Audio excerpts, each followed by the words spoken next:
നിങ്ങൾക്ക് ഫൂലൻ ദേവിയെ അറിയില്ലേ? ഇന്റർവ്യൂവർ അവരോട് ചോദിച്ചു, നിങ്ങളുടെ ഇപ്പോഴത്തെ ആഗ്രഹം എന്താണ്?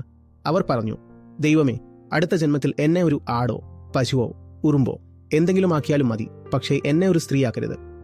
അടുത്ത ജന്മത്തിൽ നിങ്ങൾക്ക് എന്താണ് ആവേണ്ടത്? അടുത്ത ജന്മത്തിൽ ഞാനൊരു മൃഗമായിക്കോട്ടെ, പക്ഷേ സ്ത്രീയാവാതിരുന്നാൽ മതി.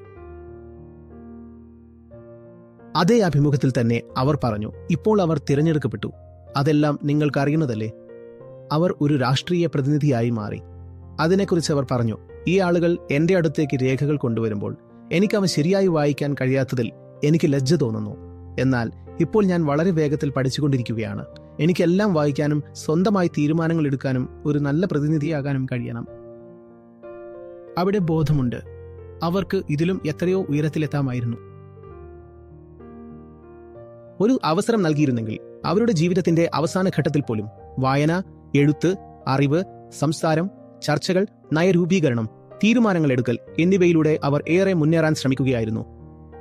അവർക്ക് ഇതിലും എത്രയോ ആകാൻ കഴിയുമായിരുന്നു. എന്നാൽ അവരുടെ ജീവിതത്തിന്റെ ആദ്യകാലങ്ങളിൽ അവർക്ക് എന്താണ് സംഭവിച്ചതെന്ന് നിങ്ങൾക്കറിയാമല്ലോ. ആവർത്തിച്ച് പീഡിപ്പിക്കപ്പെട്ടു. കാരണം അങ്ങനെയാണ് നമ്മൾ സ്ത്രീകളെ കാണുന്നത്. നമ്മൾ പറയും, ഇതാണ് നമ്മുടെ സംസ്കാരം.